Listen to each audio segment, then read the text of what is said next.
Yeah! It is time to rock right now. We call it the 10-minute drill as we hit some of the headlines, highlights from last night. I'd like to start out west. By the way, coming up at the end of the 10-minute drill, we'll give away a Jaguar jersey and some other cool gifts. Awesome. Yeah, awesome. 10-4, good buddy. We have men's and women's. People taking advantage of that. So, awesome. All right, look, while we were sleeping last night, LeBron and the Lakers were playing out west. Okay. He scored 20 in the fourth quarter. They stormed back to beat the Spurs. The Lakers suddenly have had a 4-0 homestand. They're like 5 games over 500 and 5th in the standings. So any notion that LeBron wasn't going to be on a playoff team seems really stupid to have ever thought. No doubt. But, I don't think many people thought that. Yeah, but they 8 seed, 40, 50 wins. Yeah. That's kind of where I was. Yeah, but which we're not sure, though, in the West was going to make you a playoff team. But to me, the better drama is what could evolve here from Kevin Durant, who just doesn't get it.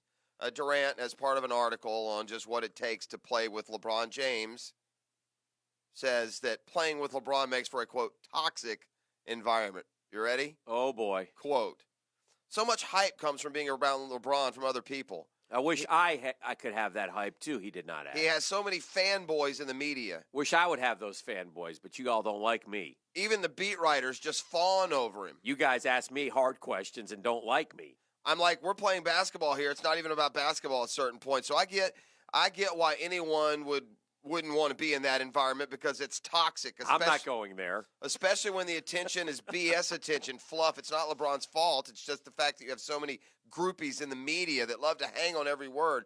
Just get out of the way and let us play basketball. It sounds like Durant has made the mistake of directing his hostility and his sarcasm toward the media. Yes. And instead it has been packaged toward LeBron, and Durant doesn't, I guess, understand that. No, listen. Is that a mistake for Kevin Durant to say that about LeBron James? Kevin Durant's been a mistake after mistake. Every time he opens his mouth, it's a mistake, it seems like. And again, this is why I give James this is why I'm one of the fanboys, and I personally, as you know, I find myself not cheering for the King when he's not in a Cleveland uniform, but I certainly respect the heck out of him, and I think he's the best player in the NBA. And I would suggest that when they play the Warriors in the playoffs, you'll end up rooting for them. I root against the Warriors for sure. But this is why I have so much respect for LeBron James. He has fanboys around him all the time. And in all his years, and now I believe he's in his 16th NBA season, he has very rarely been a lightning rod or controversial or and it's not like he shies away from stuff. No, he lets us. He speaks his class opinion. Guy. Yeah. Listen, his response. Bottom line is LeBron deep down. I've always thought this is a good dude. Yeah, and I think his response to Kevin Durant again polarizes the difference between a classy winner like LeBron and a spoiled baby like Durant. Yeah. And by the way, this speaks nothing to Durant's basketball abilities. Right, great He's player. the second best player in the world overall behind LeBron, I believe. A total package. He wants to be. And he's not. He'll never will the be. Best. But listen to what LeBron said when they asked him about Durant's comments yesterday. All right. I would love to see the whole transcript of what was asked of him, the context it was asked of him, why it was asked, and the whole thing. I'm not going to comment on it because I don't know the whole thing. That would be stupid on my part. I'm a veteran. See, how smart and classy is this guy? Now, if somebody had gone to Kevin Durant and said, LeBron James, can you imagine? Oh, he would have just went off on him. It was a very big couple of big wins, I thought, for LeBron James, whose team, by the way, is 15-9 and just a game behind the Warriors. Jeff, we're getting ready for a juggernaut. Thank you. As we explain and do sports concepts and rationalizations, we're going to play a fun game. Okay. It's called Password. Okay. You remember that game. I'm going to give you the password, and then you're going to comment what you think is going to happen. Are you ready to play? I don't fully understand, but I think I can figure it out. The password is Hugh Freeze. Hugh Freeze. Okay, well. Where do you think he ends up?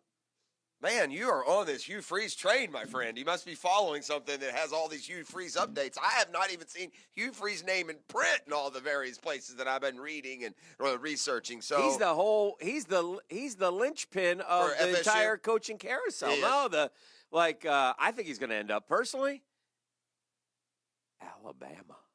As one of those paid assistants or as the offensive coordinator? OC. Why not? Auburn, apparently Auburn, Gus Malzahn wants him, and Auburn boosters are saying negatory. There's all kinds of little things going on right here. Listen, I think if I'm Hugh Freeze, I don't know why I'm taking an offensive coordinator job, whatever. Josh Moon of the Alabama Political Register, Auburn donors and officials are undercutting Malzahn by restricting assistant contracts to one-year deals. Freeze wants a multi-year deal from a future employer. And that may be because they don't like Malzahn and, want to run him out. Auburn will never change, will it? No, and it's, they've got the little brother syndrome worse than any other athletic program. Yeah. They really do. And they should. They should embrace who they are and what they are. But anyway, where does Hugh Freeze? FSU, Tennessee, Auburn, Alabama, or head coach at Liberty? Well, first of all, let's be honest. Which one pays the most? Password is Hugh Freeze. Which one pays the most? That's the one I'm taking. I'm going to guess. There's no job. None of those jobs are any better than the other. If you go to FSU and jumpstart their offense, you're going to be just as valuable that if you go sit in Nick Saban's high chair. You're going to be just as valuable if you go win. If you go to Liberty and in 3 years you have them cruising along in the FCS 12-0, you're going to have the same opportunity that if you go take the Auburn offensive coordinator job. So my answer is, if I'm Hugh Freeze, which job am I taking? The one that has the most zeros on it. Because I think they're all pretty equal. Now, unless you either want to especially be a head coach or not coach at a smaller level, I don't know how to approach the Liberty angle. I think Saban's intrigued by Freeze because Freeze beat him twice and scored points on him. Sure. And so I think that would make Saban look for him. Bless you. That's it? Yeah, okay. You ended it with a sneeze. I didn't know if that was anything to sneeze at. Yeah. Sports concept and rationalization. Sure. Dan, I'm a little bit, got a little cold from the cold. I don't know if you know that. It was a long night on the wharf. If you're Beef or if you're me, it's not been a real good week in the National League because it's really loading up towards a top-heavy season of baseball. The Cardinals get the steal of all steals in the history of trading. Well, 1 year. They only have him for 1 year. I don't care. Nonetheless, yes. I mean, the guys they gave up, Luke Weaver. Nothing. They gave up nothing. Nothing. They gave up a catcher who's going to be the Diamond. I'm disappointed in the Diamondbacks. They got nothing for I felt him. the same way. Yeah. You're talking about Paul Goldschmidt, by the way, if you don't know, who was traded from the Arizona Diamondbacks. Most underrated player of my lifetime. He's a great player. Yeah. Great offensive player. He's like a 40, 100-plus RBI guy. He's got WAR. He's got all those stats that you guys like. He's a terrific ball player. Well, he's also got this stat, and you don't have to be into analytics. He's been first or second in the MVP 3 times in the last, 4 years. Yeah. The guy's just But my point is, if you're a Cubs fan or Braves fan or contending teams. You've already done your stuff. Yeah, I know. Well, the Braves are part of it. Yeah. But the bigger point, the National League contenders are loading up, dude. Yeah. The Nats got Corbin. Yeah. The Phillies got Segura. Yeah. The Braves got Donaldson. Yeah. The Cardinals have added Goldschmidt. What do you mean? The National League contenders are loading up. What do you say? Because he came from a National League team? No, I didn't hear the Mets got Cano. The Mets got Cano. Yeah, the Mets also got Chili Davis. So yeah. Well, in all seriousness, it's a bad. I don't know. Edwin Diaz. Yeah. Well, again, there seems to be a migration to the National League. It's going to be harder. You might have a handful of 85-win teams. Listen, I think the East is going to be a bloodbath. Yeah, that's what I'm saying. If again, the Mets are on the outside looking in right now. You guys and the Nats are the faves, and get ready because the Phillies are going to strike here with Harper and Machado, I think.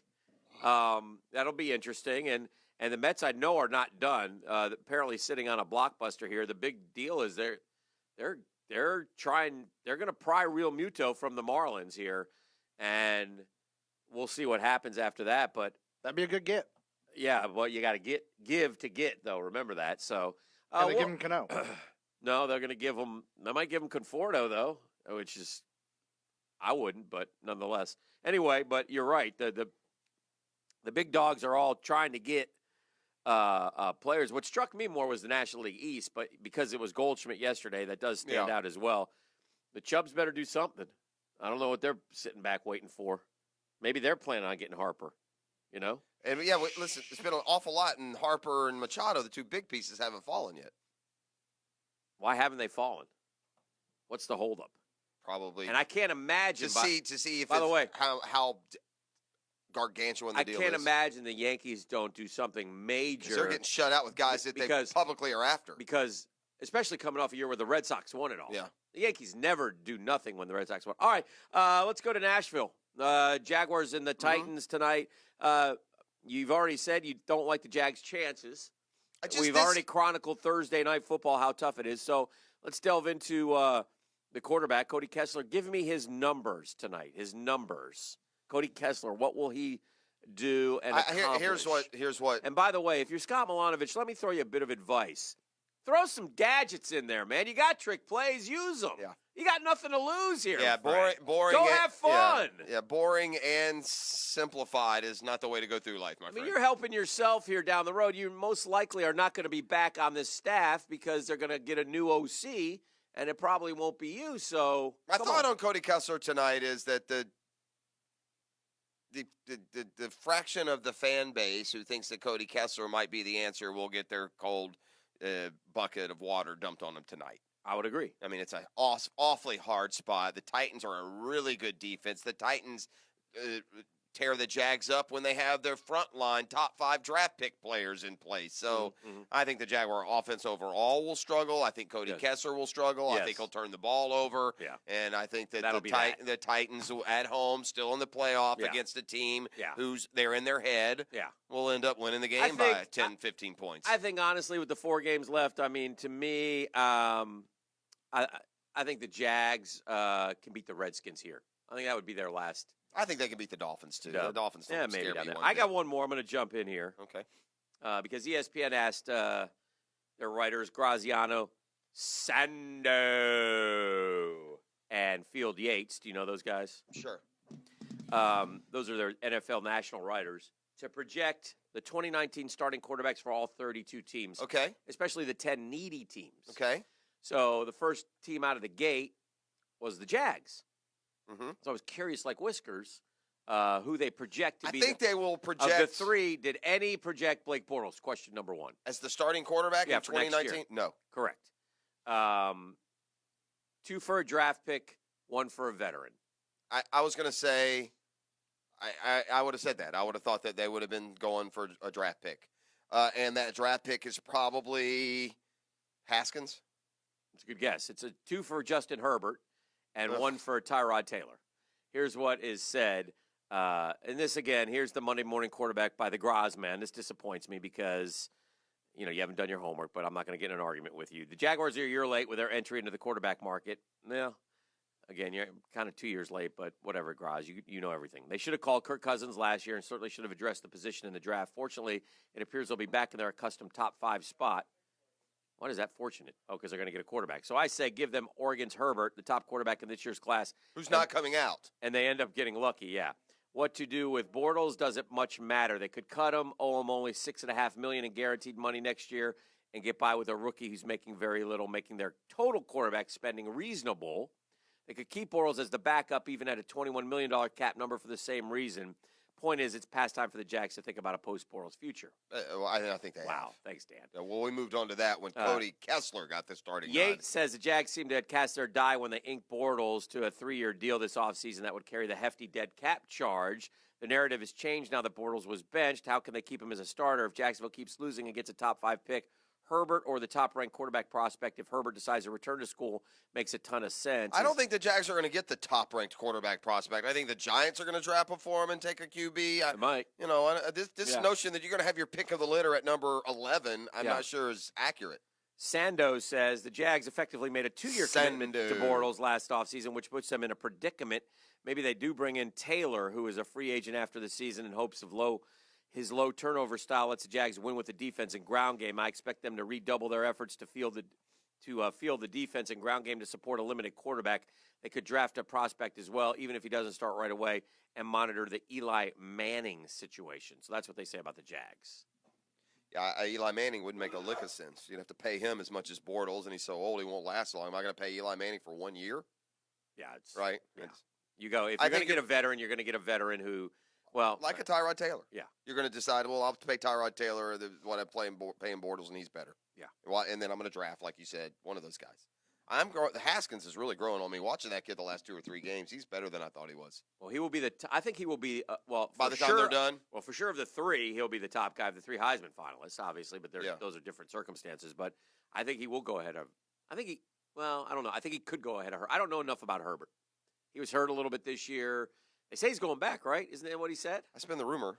So we'll see. I'm interested to see too. Kyler Murray seems to be hedging his bet a little bit.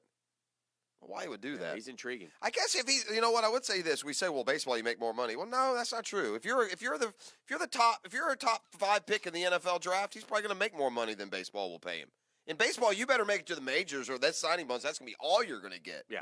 I mean, if you're a quarterback and a good one, you're making $20 million in 5 years, a year. Yeah. That's top baseball money. That's just average quarterback money. So maybe the money wouldn't be the reason. Anyway, we're way past due here. That's the 10-minute drill. Danny, we need a number. Dan, would you like to give a number for the Jaguars jersey and what else? It's another 1010XL holiday gift guide prize pack, Dan. Go to 1010XL.com. Check out the gift guide for lots of great gift ideas. Today, it'll be a $25 gift certificate to Edwin Watts Golf Shops and $25 to spend over at Tobacco Cove, along with our celebratory Jaguars on-field jersey. All right, we're going to go caller number 6. Caller number 6, 641-1010 right now, and you are set and rocking and rolling for the holiday. Doc Kevin Murphy is next as we go inside the injury report on a Custom Tree Surgeons Thursday.